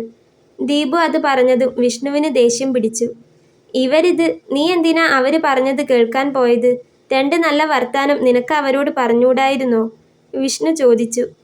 ഞാൻ പറഞ്ഞിട്ടുണ്ടടാ, മാന്യമായ രീതിയിൽ പറയേണ്ടത് ഞാൻ പറഞ്ഞിട്ടുണ്ട്. ദീപു പറഞ്ഞതും വിഷ്ണു ഒന്ന് മൂളി. അല്ലടാ, അവര് പറഞ്ഞത് അവള് കേട്ടോ? വിഷ്ണു വീണ്ടും ചോദിച്ചു. ആര്? എടാ, നീ കെട്ടിക്കൊണ്ടു വന്നില്ലേ അവള്? വിഷ്ണു ചോദിച്ചതും ദീപു ഒന്ന് മൂളി. എന്താ നിന്ന് മൂളാതെ കാര്യം പറ. അവള് കേട്ടോന്ന്? ആടാ, അവള് കേട്ടു, ദീപു പറഞ്ഞു. എന്നിട്ട്? വിഷ്ണു വീണ്ടും ചോദിച്ചു. എല്ലാം കേട്ടു നിൽക്കുന്ന അവളെ കണ്ടപ്പോൾ എനിക്കാകെ എന്തോ പോലെ ആയടാ. പക്ഷേ അതൊരു പാവമാടാ. എന്നെ നോക്കിയൊന്ന് ചിരിച്ചുകൊണ്ട് അമ്മയ്ക്കരികിലേക്ക് ചെന്നു. അമ്മയാണെങ്കിൽ അമ്മായി പറയാൻ തുടങ്ങിയപ്പോൾ മുതൽ കരയാൻ തുടങ്ങിയതാ. അവസാനം അവള് വേണ്ടി വന്നു അമ്മയുടെ കരച്ചിൽ നിർത്താൻ. അവനൊരു പുഞ്ചിരിയോടെ പറഞ്ഞു. അവളായത് നന്നായി, അല്ലെങ്കിൽ ഇന്നത്തോടെ നിന്റെ കാര്യം ഗോവിന്ദ ആയേനെ. വിഷ്ണു ഒരു ചിരിയോടെ പറഞ്ഞു. ദീപുവും ഒന്ന് വെറുതെ ചിരിച്ചു കളഞ്ഞു. എന്നാലും എന്ത് സാധനമാടാ നിന്റെ അമ്മായി? അവർക്ക് ഇതെല്ലാം ഇന്ന് തന്നെ പറയണമായിരുന്നോ? വിഷ്ണു ദേഷ്യത്തോടെ പറഞ്ഞു. ഞാനൊന്ന് പറയാം ദീപു. പൈസ ഇല്ലാതിരുന്ന ഇത്ര കാലം ആരും ഉണ്ടായിരുന്നില്ലല്ലോ. അതുകൊണ്ട് പൈസ ഉള്ളപ്പോൾ അടുക്കാൻ വരുന്നവരെ വിശ്വസിക്കേണ്ട. അവരെ അധികം അങ്ങോട്ട് അടുപ്പിക്കേണ്ട, കേട്ടല്ലോ? വിഷ്ണുവിൻ്റെ ഉപദേശം കേട്ടതും ദീപു അതേ എന്ന പോലെ തലയാട്ടി. അതൊക്കെ പോട്ടെ, ഞാനൊരു കാര്യം ചോദിക്കട്ടെ നിന്നോട്? വിഷ്ണു ചോദിച്ചതും ദീപു അവനെ പുരികം ചുളിച്ചുകൊണ്ട് നോക്കി. പറ, എന്താ കാര്യം? ഇന്ന് രാവിലെ മുതൽ നിനക്കെന്താ വല്ലാത്തൊരു ജാട? ആ പെണ്ണിനെ നിനക്ക് ഇഷ്ടമാണെന്ന് എനിക്കറിയാം. അതിനുവേണ്ടി നമ്മൾ കളിച്ച കളിയും എന്തൊക്കെയാണെന്നറിയാലോ. പക്ഷേ ഇന്ന് നീ അതിൻ്റെ മുഖത്തേക്കൊന്ന് നോക്കിയതുപോലും ഇല്ലല്ലോടാ. അതെന്താ, ഇപ്പോൾ നിനക്ക് അവളെ ഇഷ്ടല്ലേ? വിഷ്ണു ചോദിച്ചതും ദീപു ഒന്ന് പതിയെ ചിരിച്ചു. വല്ലാത്തൊരു കുസൃതി അപ്പോൾ അവൻ്റെ മുഖത്ത് നിറഞ്ഞു നിന്നിരുന്നു. അപ്പോൾ ഇഷ്ടമാണ് അല്ലേടാ കൊച്ചു കള്ളാ? അതും പറഞ്ഞ് വിഷ്ണു അവനെ ഇക്കിളിയാക്കി. ഇഷ്ടമാണ്. ഇഷ്ടമെന്ന് പറഞ്ഞാൽ അതിൻ്റെ അളവൊന്നും എനിക്കറിയില്ലടാ. എനിക്കെൻ്റെ അമ്മ ജീവനാണ്. അതുപോലെ തന്നെയാണ് ഇപ്പോൾ അവളും. അവൻ സാധനങ്ങളെല്ലാം വണ്ടിയിലേക്ക് കയറ്റുന്ന കൂട്ടുകാരെ നോക്കിക്കൊണ്ട് ഒരു ചിരിയോടെ പറഞ്ഞു. ദേ നോക്കിക്കോ, ഇപ്പോൾ വരും അടുത്ത കംപ്ലൈൻറ്റ്. നിനക്ക് എന്നെ മാത്രമേ ഇഷ്ടമുള്ളൂ എന്ന് പറഞ്ഞ്. അല്ലെങ്കിലേ അവർക്കെല്ലാം അസൂയയാ, നമ്മൾ രണ്ടും ഒറ്റക്കെട്ടാണെന്ന് പറഞ്ഞ്. ഞാനും പോയൊന്ന് എന്തേലും സഹായിക്കട്ടെ? വിഷ്ണു അതും പറഞ്ഞ് അവിടെ നിന്നും എഴുന്നേറ്റ് നടന്നു. എടാ, ഞാനും വരുന്നു. ദീപുവും അവൻ്റെ പിറകെ ചെന്നു. അന്ന് രാത്രിയിൽ അവളും അമ്മയും അവനും ഒരുമിച്ചിരുന്നാണ് ഭക്ഷണം കഴിച്ചത്. പാത്രം കഴുകി വെക്കാനും മറ്റും അവളും അമ്മയെ സഹായിച്ചിരുന്നു. എല്ലാം കഴിഞ്ഞ് റൂമിലേക്ക് പോകാൻ നേരം അമ്മ അവളുടെ കയ്യിലേക്ക് ഒരു ഗ്ലാസ് പാല് കൂടി കൊടുത്തിരുന്നു. പൊയ്ക്കോ. അവരതും പറഞ്ഞ് പതിയെ അവളുടെ കവിളിലൊന്ന് തട്ടി. അവൾ മുറിയിലേക്ക് വരുമ്പോൾ ജനലിനോരം ചെന്ന് പുറത്തേക്ക് നോക്കി നിൽക്കുകയാണവൻ. പുറകിൽ ആളനക്കം അറിഞ്ഞതും അവനൊന്ന് തിരിഞ്ഞു നോക്കി. പാൽഗ്ലാസുമായി തൻ്റെ മുറിയിൽ നിൽക്കുന്ന അവളെ കാണുമ്പോൾ അവന് വല്ലാത്ത സന്തോഷം തോന്നി. അവൾ അറിഞ്ഞിട്ടില്ലെന്നേ ഉള്ളൂ, എന്നോ തൻ്റെ മനസ്സിൽ കയറി കൂടിയവളാണ് അവൾ. തൻ്റെ മനസ്സിൽ എന്നോ തൻ്റെ പാതിയായവൾ. നിറഞ്ഞു വന്ന സന്തോഷം ഉള്ളിൽ അടക്കി പിടിച്ചുകൊണ്ട് അവൻ അവളെ തന്നെ ഒന്ന് നോക്കി. പാല് അമ്മ തന്നതാ. തന്നെ തന്നെ നോക്കി നിൽക്കുന്ന അവനെ കണ്ട് അവൾ പറഞ്ഞു. ഇപ്പോൾ അവിടെ വെച്ചേക്ക്. അവൻ പറഞ്ഞതും അവൾ അവിടെയുള്ള ടീപ്പോയ്ക്ക് മേൽ പാൽഗ്ലാസ് വെച്ചു. അവൻ വീണ്ടും പുറത്തേക്ക് തന്നെ തിരിഞ്ഞു നിന്നു. അപ്പോഴും മനോഹരമായൊരു പുഞ്ചിരി ചുണ്ടിൽ തറഞ്ഞു നിൽപ്പുണ്ട്. അവൾ എന്ത് ചെയ്യണമെന്നറിയാതെ കുറച്ചുനേരം പരുങ്ങിക്കളിച്ചു. പിന്നെ പതിയെ അവളും അവനരികിലായി ജനലിനോരത്ത് വന്നു നിന്നു. തനിക്കരികിലായി വന്നു നിൽക്കുന്ന അവളെ കാണുമ്പോൾ ഇത്ര നാളും മനസ്സിൽ പൂട്ടിവെച്ച സ്നേഹമെല്ലാം അവൾക്ക് കൂടി പകുത്തു കൊടുക്കണമെന്ന് തോന്നി. എന്നാൽ അത് ചെയ്തുകൂടാ. തനിക്ക് അവളെ വർഷങ്ങളായിട്ടറിയാം. എന്നാൽ അവൾക്കോ? അവൾക്ക് എല്ലാത്തിനോടും പൊരുത്തപ്പെടാൻ സമയമെടുക്കും. ആദ്യം മനസ്സുകൾ തമ്മിൽ അടുക്കട്ടെ, എന്നിട്ട് മതിയെല്ലാം. അവനൊന്ന് നിശ്വസിച്ചു. പുറത്തുനിന്ന് നല്ല പാതിരാക്കാറ്റ് അകത്തേക്ക് വരുന്നുണ്ട്. പുറത്തേക്ക് നോക്കി നിൽക്കുന്ന അവളുടെ മുടിയിൽ അതിങ്ങനെ പതിയെ തലോടുന്നുണ്ട്. നെറ്റിയിലേക്ക് വീണുകിടക്കുന്ന അവളുടെ മുടിയിഴകളെ മെല്ലെ ഒതുക്കി വെക്കണമെന്ന് അവന് തോന്നി. പിന്നെ പതിയെ അവളുടെ കവിളുകളിൽ കൈ ചേർക്കണമെന്ന് തോന്നി. പിന്നെ അവളുടെ നീണ്ട നാസികയിൽ, അതിനുശേഷം ആ അധരങ്ങളിൽ. ആലോചിക്കുമ്പോൾ അവന് തന്നെ ചിരി വന്നുപോയി. അവൾ തന്നെ നോക്കുന്നത് കണ്ടപ്പോൾ പിടിച്ചു കെട്ടിയതുപോലെ അവൻ്റെ ചിരി നിന്നു. എന്തേ എന്ന് അവൻ പുരികം പൊക്കിയപ്പോൾ അവൾ ഒന്നുമില്ലെന്ന് തലയാട്ടി. തനിക്ക് ഉറക്കം വരുന്നുണ്ടെങ്കിൽ കിടന്നാലോ? അവൻ ചോദിച്ചതും അവൾക്ക് വെപ്രാളം തോന്നി. അതവൻ കൃത്യമായി കാണുകയും ചെയ്തു. ഉള്ളിൽ തികട്ടി വന്ന ചിരിയെ അവൻ ഉള്ളിൽ തന്നെ അടക്കിപ്പിടിച്ചു. പിന്നെ ഇന്ന് നടന്ന കാര്യങ്ങളൊന്നും താൻ മനസ്സിൽ വെക്കേണ്ട. അമ്മായി അങ്ങനെയാ. നീതുവുമായുള്ള എൻ്റെ കല്യാണം നടക്കാത്തതിൻ്റെ നല്ല ദേഷ്യമുണ്ട് അമ്മായിക്ക്.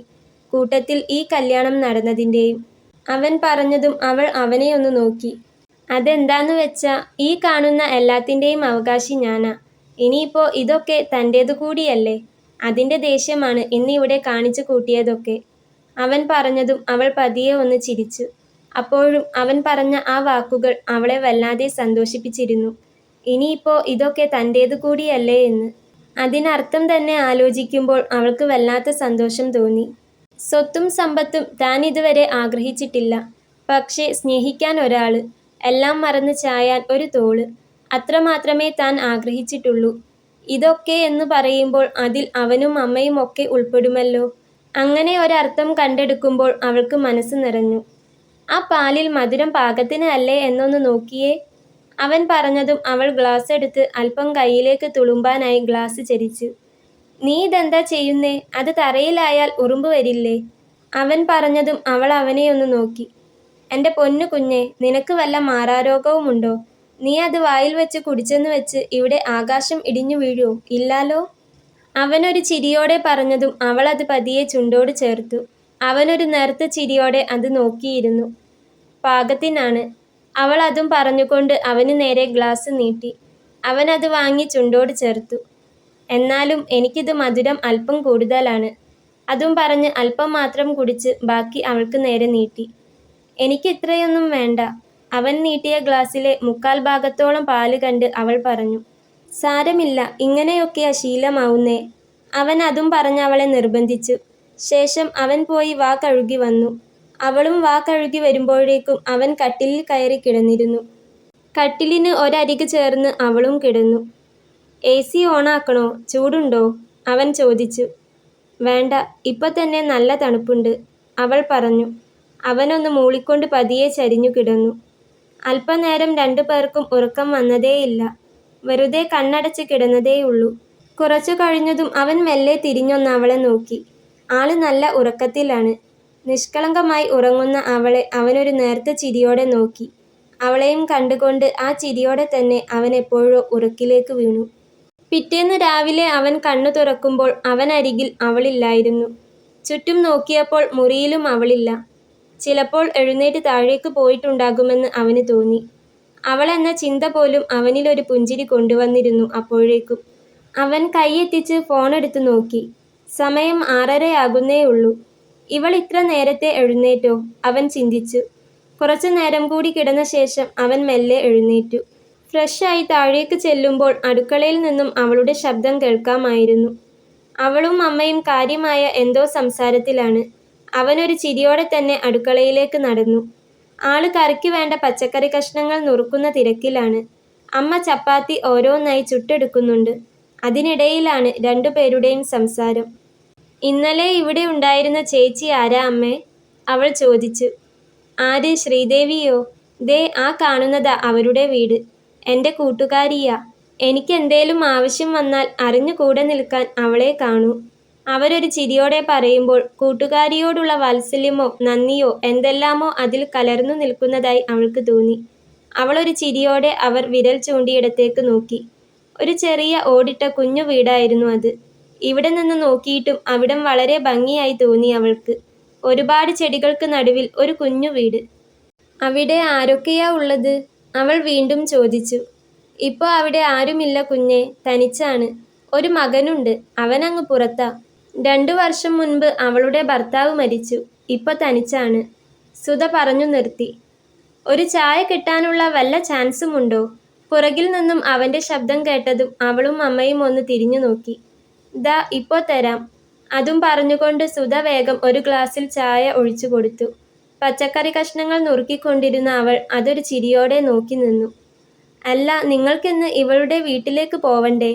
അമ്മ അത് ചോദിച്ചതും അവൻ അവളുടെ മുഖത്തേക്ക് നോക്കി. അവളുടെ മുഖത്തെ അപ്പോഴുള്ള ഭാവം എന്താണെന്ന് അവന് മനസ്സിലാകുന്നേ ഉണ്ടായിരുന്നില്ല. എനിക്ക് പ്രശ്നമൊന്നുമില്ല, പോകണമെങ്കിൽ പോകാം. അവൻ അത് പറഞ്ഞ് വീണ്ടും അവളെ തന്നെ നോക്കി. പിന്നെ പതിയെ അവൻ അവൾക്കരികിലേക്ക് ചെന്നു. എന്തേ, പോകണ്ടേ? നിനക്ക് ഇഷ്ടമില്ലെങ്കിൽ വേണ്ട, ആരും നിന്നെ നിർബന്ധിക്കില്ല. അവൻ പറഞ്ഞതും അവൾ അവനെ നോക്കി. അത് അവിടെ ചെന്നാൽ അവര് ദീപുവേട്ടനെ എന്തെങ്കിലും പറഞ്ഞാലോ? അവൾ മെല്ലെയാണ് അത് ചോദിച്ചത്. എന്നെ എന്തു പറയാൻ? ചിരിച്ചുകൊണ്ടാണ് അവൻ അവളോടത് തിരിച്ചു ചോദിച്ചത്. ഇനി പോയില്ലെങ്കിൽ വേണ്ട, ഇന്നൊന്ന് ചുമ്മാ പോയിട്ട് വരാമടോ. അവനൊരു കളിയോടെ അതും പറഞ്ഞുകൊണ്ട് അകത്തേക്ക് നടന്നു. അവിടെ ചെല്ലുമ്പോൾ ചെറിയമ്മ അവനോട് എങ്ങനെയാവും പെരുമാറുക എന്നോർത്ത് അവൾക്കാകെ വല്ലായ്മ തോന്നിയിരുന്നു. ഊണ് കഴിഞ്ഞ് ഒരു 3 മണി ആയപ്പോഴാണ് അവർ വീട്ടിൽ നിന്നും ഇറങ്ങിയത്. അത്യാവശ്യം ബേക്കറി ഐറ്റംസ് എല്ലാം പോകുന്ന വഴിക്ക് അവർ വണ്ടി നിർത്തി വാങ്ങിയിരുന്നു. കാറിലാണ് അവർ പോയത്. അവൻ വേണമെന്ന് വെച്ച് കാർ എടുക്കുകയായിരുന്നു. കാർ അവരുടെ വീട്ടുമുറ്റത്തേക്ക് ചെന്നു നിന്നതും ശബ്ദം കേട്ട് അകത്തുനിന്നും അച്ഛൻ പുറത്തേക്ക് വന്നിരുന്നു. ആരാണ് വന്നതെന്നറിയാൻ അയാൾക്ക് പിറകെ ചെറിയമ്മയും കൂടി പുറത്തേക്ക് വരുമ്പോഴാണ് കാറിൽ നിന്നും അവനിറങ്ങിയത്. അവന് പിറകെ അവൾ കൂടി ഇറങ്ങിയതും ചെറിയമ്മയുടെ കണ്ണുകൾ സംശയത്താൽ ഒന്ന് ചുരുങ്ങി. ഓ, വല്ല കൂട്ടുകാരൻ്റെയും കാറായിരിക്കും. അല്ലാതെ ഈ ദരിദ്രവാസിയുടെ കയ്യിൽ എവിടുന്നാ കാറ്? അവർ ഉള്ളിൽ പൊങ്ങി വന്നൊരു സംശയത്തിന് സ്വയം ഉത്തരം കണ്ടെത്തി. അകത്തേക്ക് വന്നാട്ടെ. അച്ഛൻ അത് പറഞ്ഞ് ഒരു ചിരിയോടെ അകത്തേക്ക് വിളിച്ചതും അവൻ അകത്തേക്ക് കയറി. അവന് പിറകെ അവളും. കാറ് കൂട്ടുകാരൻ്റെ ആയിരിക്കുമല്ലേ? ചെറിയമ്മ ആദ്യം അതാണ് ചോദിച്ചത്. അതിന് അവൻ മെല്ലെയൊന്ന് ചിരിച്ചതേയുള്ളൂ. അച്ഛനൊന്നും പറയാതെ അങ്ങനെ തന്നെയിരുന്നു. അവൾ കാര്യം മനസ്സിലാവാതെ അവനെയും ചെറിയമ്മയെയും മാറി മാറി നോക്കി. ഞാൻ ചായ എടുക്കാം. അവരതും പറഞ്ഞ് അവളുടെ കയ്യിലെ കവറും വാങ്ങി അടുക്കളയിലേക്ക് നടന്നു. മോനിരിക്കി. അകത്തെ സെറ്റിയിലേക്ക് ചൂണ്ടി അച്ഛൻ അത് പറഞ്ഞതും അവൻ ചിരിച്ചുകൊണ്ട് അവിടേക്കിരുന്നു. പിന്നെ എന്തൊക്കെയാ വിശേഷം? അമ്മയെ കൂടെ കൂട്ടാമായിരുന്നില്ലേ? അയാൾ അടുക്കളയിലേക്കൊന്ന് നോക്കിക്കൊണ്ട് അവനോട് ചോദിച്ചു. ഇല്ലച്ചാ, അത് പിന്നെയൊരിക്കലാവാം. അച്ഛനൊരു ദിവസം അങ്ങോട്ടേക്കിറങ്ങൂ. അവനും ചിരിച്ചുകൊണ്ട് തന്നെ മറുപടി കൊടുത്തു. പിന്നെയും അവരെന്തൊക്കെയോ അങ്ങോട്ടും ഇങ്ങോട്ടും സംസാരിക്കുന്നുണ്ട്. ഏറെ നാളത്തെ പരിചയമുള്ളതുപോലെ. അവർ തമ്മിലുള്ള സംസാരം ഒരത്ഭുതത്തോടെ നോക്കിക്കാണുകയാണ് അവൾ. അവൾക്കൊന്നും അങ്ങോട്ടേക്ക് മനസ്സിലാകുന്നുണ്ടായിരുന്നില്ല. അപ്പോഴേക്കും ചെറിയമ്മ ചായയും കൊണ്ട് അങ്ങോട്ടേക്ക് വന്നിരുന്നു. അവളും അവനൊപ്പം അന്ന് ആ ഡൈനിങ് ഹാളിലിരുന്ന് ചായ കുടിച്ചു. അല്ലെങ്കിൽ അടുക്കളപ്പുറത്തിരുന്ന് തനിച്ച് ചായ കുടിക്കാറാണ് പതിവ്. അതും ചെറിയമ്മയുടെ കുത്തുവാക്കും ശകാരങ്ങളും കേട്ടുകൊണ്ട്. മധുരമുള്ള ആ ചായയ്ക്കൊപ്പം ഓർമ്മകളുടെ കയ്പ് കൂടി അവൾ ഇറക്കി. എവിടെയാ തൻ്റെ മുറി?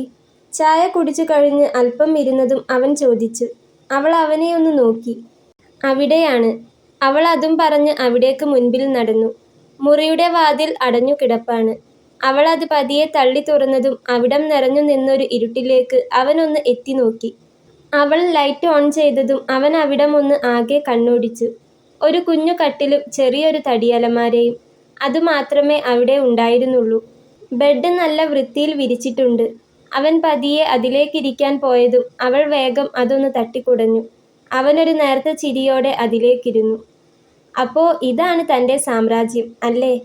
അവനൊരു ചിരിയോടെ അവളോടത് ചോദിച്ചതും അവളും അതിനൊന്ന് ചിരിച്ചു. അവൻ എഴുന്നേറ്റ് ചെന്ന് അടഞ്ഞുകിടക്കുന്ന ജനവാതിൽ മെല്ലെ തള്ളി തുറന്നതും നേർത്തൊരു ഇളം കാറ്റ് അകത്തേക്ക് ഒഴുകി വന്നു. അവൻ വെറുതെ പുറത്തേക്ക് നോക്കി നിന്നു. പോവണ്ടേ? സമയമായി. നിനക്ക് എന്തേലും എടുക്കാനുണ്ടെങ്കിൽ എടുത്തോ. അവൻ പറഞ്ഞതും അവൾ അവനെ ഒന്ന് നോക്കി. നിന്റെ ബുക്സോ സർട്ടിഫിക്കറ്റ്സോ അങ്ങനെ എടുക്കാനുള്ളതെല്ലാം എടുത്തോ. അവൻ അതും പറഞ്ഞുകൊണ്ട് ബെഡിലേക്ക് തന്നെ വന്നിരുന്നു. അവൾ വേഗം അതെല്ലാം ഒരു ചെറിയ ബാഗിൽ എടുത്തു വെച്ചു. അതെല്ലാം നേർത്തൊരു ചിരിയോടെ നോക്കി അവൻ അവിടെയിരുന്നു. കഴിഞ്ഞോ? എല്ലാം എടുത്തു വെച്ച് അവൾ അവന് നേരെ തിരിഞ്ഞതും അവൻ ചോദിച്ചു. അവൾ അതേ എന്ന് തലയാട്ടിയതും അവൻ പുറത്തേക്ക് നടന്നു. അവന് പിറകെ അവളും. വാതിൽക്കൽ എത്തിയതും അവൾ വെറുതെ അകത്തേക്കൊന്ന് തിരിഞ്ഞു നോക്കി. വേദനയും കണ്ണീരും കൊണ്ട് മാത്രം നിറഞ്ഞൊരു മുറിയാണ് അതെങ്കിലും തൻ്റെ ഓർമ്മകളും ജീവിതവും അത്രയും ആ മുറിയിലാണ്. അമ്മയെ കണ്ട ഓർമ്മയില്ല. ഓർമ്മ വെച്ച നാൾ മുതൽ കാണുന്നത് ചെറിയമ്മയെയാണ്. അന്നു മുതൽ കേൾക്കുന്നതാണ് ഈ കുത്തുവാക്കും ദേഷ്യപ്പെടലുമെല്ലാം. അമ്മയൊരു ആക്സിഡന്റിൽ മരിച്ചതാണെന്നും എന്നെ നോക്കാൻ വേണ്ടിയാണ് അച്ഛൻ ചെറിയമ്മയെ കല്യാണം കഴിച്ചതെന്നുമൊക്കെ കേട്ടിട്ടുണ്ട്. ചെറിയമ്മയ്ക്ക് ഒരു മോളാണ്. ഇപ്പോൾ മംഗലാപുരത്ത് നേഴ്സിങ്ങിന് പഠിക്കുകയാണ്. പണ്ടെല്ലാം തന്നോട് വലിയ കാര്യമാണ്. ചേച്ചിയെന്നും വിളിച്ച് എപ്പോഴും തൻ്റെ കൂടെ തന്നെയായിരുന്നു. കുഞ്ഞായിരിക്കുമ്പോൾ താനാണ് അവളെ നോക്കിയതെല്ലാം. പിന്നീട് വിവരം വെച്ച് തുടങ്ങിയപ്പോൾ ചെറിയമ്മ ഓരോന്ന് പറഞ്ഞു കൊടുത്ത് അവളുടെ ഉള്ളിൽ എന്നോടുള്ള ദേഷ്യം നിറച്ചു. ഇപ്പോൾ തൻ്റെ കല്യാണത്തിന് പോലും വന്നില്ല, ലീവ് കിട്ടാത്തത് കൊണ്ടാണ് എന്നാ പറഞ്ഞത്. അത് സത്യമാണോ കള്ളമാണോ എന്ന് തനിക്കറിയില്ല. എങ്കിലും ലീവ് കിട്ടിയിരുന്നെങ്കിൽ അവൾ വന്നേനെ എന്ന് വിശ്വസിക്കാനാണ് തനിക്കിഷ്ടം. വേർതിരിവുകൾ കൊണ്ട് തൻ്റെ മനസ്സ് ഒരുപാട് മുറിപ്പെട്ട സ്ഥലം, അതാണ് തൻ്റെ വീട്. അവളിൽ നിന്നൊരു നെടുവീർപ്പ് അടർന്നു വീണു. ഇവളുടെ കുറച്ച് ബുക്സും സർട്ടിഫിക്കറ്റ്സ് ഒക്കെയാണ്. ഏതായാലും വന്നതല്ലേ, അത് ഞങ്ങളങ്ങ് കൊണ്ടുപോവുകയാ. അവളുടെ ബാഗിലേക്ക് തന്നെ നോക്കി നിൽക്കുന്ന ചെറിയമ്മയെ കണ്ടതും അവൻ അച്ഛനോട് പറഞ്ഞു. അയാൾ ചിരിച്ചുകൊണ്ട് തലയാട്ടി. പിന്നെ ചെറിയമ്മേ, ഒരു കാര്യം. പോകാൻ നേരമാണ് അവൻ തിരിഞ്ഞു നിന്നുകൊണ്ട് ചെറിയമ്മയോട് അത് പറഞ്ഞത്. അവരെന്താണെന്ന പോലെ അവനെ ഒന്ന് നോക്കി. ഞാനൊരു ദരിദ്രവാസിയും കള്ളുകുടിയനും കടത്തിൽ മുങ്ങിക്കിടക്കുന്നവനുമാണ് എന്നറിഞ്ഞിട്ടല്ലേ നിങ്ങൾ ഈ കല്യാണത്തിന് മുൻകൈയെടുത്തത്? അതുവരെ നല്ല ആലോചനകൾ വന്നിട്ടും ഇവളെ കെട്ടിക്കാൻ ഇഷ്ടമില്ലാതിരുന്ന നിങ്ങൾ എൻ്റെ ആലോചന വന്നപ്പോൾ ഒന്ന് അന്വേഷിക്കുക പോലും ചെയ്യാതെ ഈ കല്യാണത്തിന് തിരക്ക് കൂട്ടിയത് എന്നെ കെട്ടിയാൽ ഇവളുടെ ജീവിതം നരകതുല്യമാകും എന്ന് കരുതിയിട്ടല്ലേ? ഇത്രയൊക്കെ ദേഷ്യം തോന്നാൻ ഇവൾ നിങ്ങളോടൊക്കെ ഇതിനുമാത്രം എന്താണ് ചെയ്തത്? നിങ്ങളെ പേടിച്ച് ഈ മനുഷ്യന് സ്വന്തം മകളെ ഒന്ന് സ്നേഹിക്കാൻ പോലും പറ്റിയിട്ടില്ല. പക്ഷേ ഒന്ന് കേട്ടോ, നിങ്ങൾ ഇതുവരെയും വിചാരിച്ചു വെച്ചിരിക്കുന്നത് മുഴുവൻ തെറ്റാണ്. നിങ്ങൾ വിചാരിക്കുന്ന പോലെയല്ല ഇപ്പോൾ ഞാൻ. ഒന്നുമില്ലാതിരുന്നൊരു കാലം എനിക്കുണ്ടായിരുന്നു. ഒരുപാട് കടത്തിൽ മുങ്ങിക്കിടന്നിരുന്നൊരു ഞാൻ. എന്നാൽ ഗൾഫിൽ പോയി 5-6 കൊല്ലം കഷ്ടപ്പെട്ടപ്പോഴേക്കും അതൊക്കെ അങ്ങ് മാറിമറിഞ്ഞു. ഇന്ന് കടങ്ങളൊന്നും ഇല്ലെന്ന് മാത്രമല്ല, ഇവളെ ഇട്ടുമൂടുവാൻ തക്കവണ്ണം പണം എൻ്റെ അടുത്തുണ്ട്. ഇവളുണ്ടല്ലോ, ഇവളെ ഞാൻ നേടിയെടുത്തതാ. അവളെ തന്നിലേക്ക് ചേർത്ത് പിടിച്ച് അവൻ പറഞ്ഞതും അവളൊരു ഞെട്ടലോടെ അവനെ നോക്കി. അത്ര നേരം അവൻ പറയുന്നതെല്ലാം കേട്ട് ഞെട്ടിത്തരിച്ചിരിക്കുകയായിരുന്നു അവൾ. എന്നാൽ അത് കേട്ടപ്പോൾ അവൾ ശരിക്കും ഞെട്ടിയിരുന്നു. അവളുടെ കണ്ണുകൾ നിറഞ്ഞു വന്നു. വർഷങ്ങൾക്ക് മുൻപേ എൻ്റെ ഉള്ളിൽ കയറിക്കൂടിയവളാ ഇവള്. ഇവൾക്ക് കൂടി വേണ്ടിയാ ഞാൻ അവിടെ കിടന്ന് കഷ്ടപ്പെട്ടത്. അപ്പോഴും ഒരു പ്രാർത്ഥനയേ ഉണ്ടായിരുന്നുള്ളൂ, ഞാൻ വരുന്നത് വരെ ഇവളെ ആരും സ്വന്തമാക്കല്ലേ എന്ന്. എന്തായാലും ഇത്ര കാലം ഇവളെ നിങ്ങൾ കാത്തുവെച്ചതിന് നന്ദി. എന്തുകൊണ്ടാ ഇവളോട് എനിക്ക് ഇത്രയും ഇഷ്ടം തോന്നിയതെന്ന് എനിക്കിപ്പോഴും അറിയില്ല. പക്ഷേ ചുറ്റും എല്ലാവരും ഉണ്ടായിട്ടും ആരുമില്ലാത്തവളെപ്പോലെ ജീവിച്ച ഇവളെ എനിക്ക് വേണമായിരുന്നു. അതുകൊണ്ടാ ബ്രോക്കറെ കൊണ്ട് കള്ളം പറയിപ്പിച്ചതും ഈ കല്യാണം നടത്തിയെടുത്തതുമെല്ലാം. എല്ലാവരും നല്ല നല്ല ആലോചന വന്നാലാണ് വിവാഹം നടത്താറ്. പക്ഷേ ഇവളെ കെട്ടാൻ അല്പം തല്ലിപ്പൊളിയും ദരിദ്രവാസിയുമാകണമെന്ന് എനിക്ക് തോന്നി. അല്ലാതെ നല്ലൊരുത്തന് നിങ്ങൾ ഇവളെ പിടിച്ചു കൊടുക്കില്ലല്ലോ. എന്തായാലും ഇപ്പോൾ ഇവൾ എൻ്റേതാ. ഇനി ആർക്കും വിട്ട് തട്ടിക്കളിക്കാൻ ഞാൻ ഇവളെ വിട്ടുതരില്ല. അവൻ അത് പറഞ്ഞു നിർത്തിയതും അവളിൽ നിന്നും കരച്ചിൽ ചീന്തുകൾ പുറത്തേക്ക് വീണിരുന്നു. അവൻ ഒന്നുകൂടി അവളെ ചേർത്ത് പിടിച്ചു. അച്ഛൻ്റെ കണ്ണുകളും നിറഞ്ഞിരുന്നു. ചെറിയമ്മയുടെ മുഖം മാത്രം ദേഷ്യം കൊണ്ട് വിറച്ചു. അവൻ അയാളോട് യാത്ര പറഞ്ഞ ശേഷം അവളെയും കൊണ്ട് കാറിനടുത്തേക്ക് നടന്നു. അച്ഛനോട് വെറുപ്പ് വേണ്ട. അച്ഛൻ കൂടി അറിഞ്ഞിട്ടാ ഈ കല്യാണം നടന്നത്. പുറമേ കാണിച്ചില്ലെന്നേ ഉള്ളൂ. തന്നെ ഓർത്ത് ആ മനുഷ്യൻ എന്നും നീറിയിട്ടേ ഉള്ളൂ. പക്ഷേ ഉള്ളിൽ എത്ര സ്നേഹമുണ്ടെങ്കിലും പുറമേ കാണിക്കാത്ത സ്നേഹം അതെന്നും വ്യർത്ഥമാണടോ. കാറിലേക്ക് കയറുന്നതിന് മുൻപേ അവൻ അവളോട് പതിയെ പറഞ്ഞതും അവളൊന്ന് അവനെ ഞെട്ടലോടെ തിരിഞ്ഞു നോക്കി. പിന്നെ പതിയെ അച്ഛനെയും. 2 കണ്ണുകളും നിറച്ചുകൊണ്ട് തങ്ങളെയും നോക്കി ഉമ്മറത്ത് നിൽപ്പുണ്ടായിരുന്നു അച്ഛൻ. അവൾക്ക് ഓടിച്ചെന്ന് അച്ഛനെ കെട്ടിപ്പിടിക്കണമെന്നുണ്ടായിരുന്നു. പക്ഷേ ചെറിയമ്മയ്ക്ക് അത് ഇഷ്ടപ്പെടണമെന്നില്ല.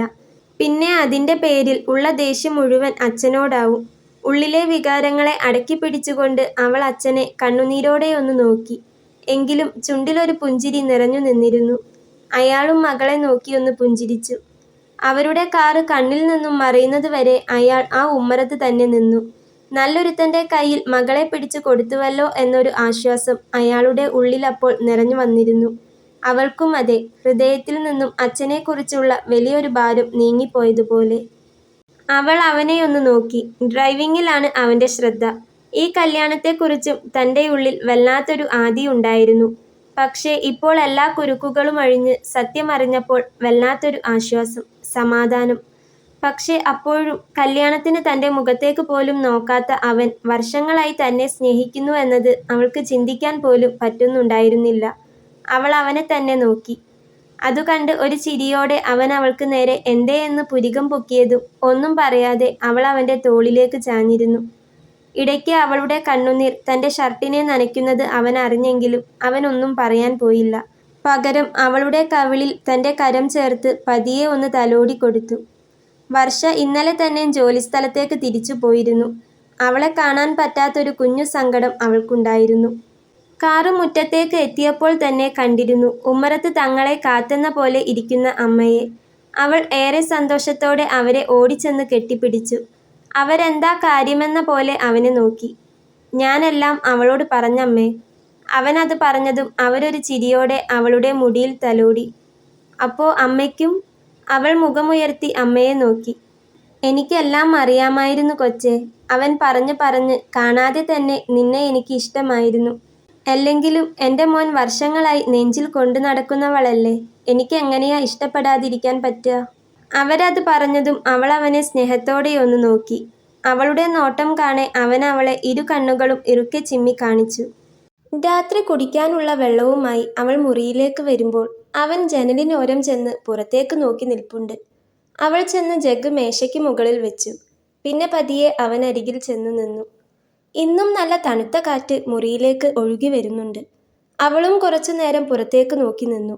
തനിക്ക് അരികിലായി വന്നു നിൽക്കുന്നവളെ അവനൊന്ന് നോക്കി ചിരിച്ച ശേഷം വീണ്ടും പുറത്തേക്ക് തന്നെ നോട്ടമെറിഞ്ഞു. അല്പനേരം രണ്ടുപേരും അങ്ങനെ നിന്ന ശേഷം അവൾ പതിയെ അവൻ്റെ കൈയിലൂടെ ചുറ്റിപ്പിടിച്ച് അവനിലേക്ക് തല ചായ്ച്ചു വെച്ചു. നിറഞ്ഞ മനസ്സോടെ അവനും അവളെ തന്നിലേക്ക് ചേർത്ത് പിടിച്ചു. വീണ്ടും അല്പനേരം അവിടെ മൗനം സ്ഥാനം പിടിച്ചു. കിടന്നാലോ? അവൻ ചോദിച്ചതും അവൾ പതിയെ തലയാട്ടി.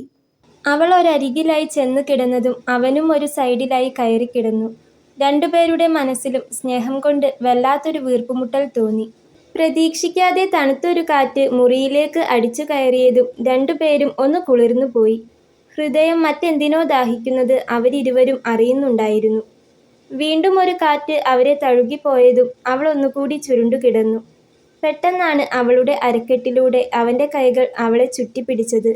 അവളൊന്ന് വിറച്ചുപോയി. ഇരു കണ്ണുകളും അവൾ ഇറുക്കെ പൂട്ടി. അവൻ്റെ കൈകൾക്ക് പിന്നാലെ അവൻ്റെ ദേഹം തന്നിലേക്കടുത്തു വരുന്നത് അവൾ അറിഞ്ഞു. അച്ചൂ. അവൻ്റെ ശബ്ദം തൻ്റെ കാതുകളിൽ അലയടിച്ചതും അവളുടെ കണ്ണുകൾ രണ്ടും നിറഞ്ഞു. അശ്വതി എന്ന തന്നെ അച്ചു എന്ന് ആദ്യമായി വിളിച്ചത് അച്ഛനായിരുന്നു. പിന്നീട് അച്ഛൻ ആ പേര് മറന്നപ്പോൾ വർഷയായിരുന്നു തന്നെ അങ്ങനെ വിളിച്ചിരുന്നത്. എന്നാൽ ഇപ്പോൾ തന്നോട് ചേർന്ന് കിടന്ന് അത്രയും സ്നേഹത്തോടെ ഒരുവൻ വിളിക്കുമ്പോൾ അവൾക്കെങ്ങനെ കേട്ടില്ലെന്ന് നടിക്കാൻ പറ്റും? അവൾ പതിയെ ഒന്ന് മൂളി. എന്തിനാ പേടിക്കുന്നേ? ഞാനല്ലേ, എൻ്റേതല്ലേ? അവളുടെ വിറയൽ മനസ്സിലായതുപോലെ അവൻ അവളെ ചേർത്ത് പിടിച്ചുകൊണ്ട് പറഞ്ഞു. പേടിക്കണ്ട, ഉറങ്ങിക്കോ. ഒന്നുകൂടി തൻ്റെ നെഞ്ചോട് അവളെ അടക്കി പിടിച്ചുകൊണ്ട് അവൻ പതിയെ അവളുടെ പുറത്ത് തട്ടിക്കൊടുത്തു. അവളൊരു കൊച്ചു കുഞ്ഞിനെപ്പോലെ അവനോട് പറ്റിക്കിടന്നു. പരസ്പരം ഹൃദയതാളം കേട്ടുകൊണ്ട് രണ്ടുപേരും ഉറക്കിലേക്ക് വീഴുമ്പോഴും ഇളം കാറ്റ് പതിയെ അവരെ തലോടുന്നുണ്ടായിരുന്നു.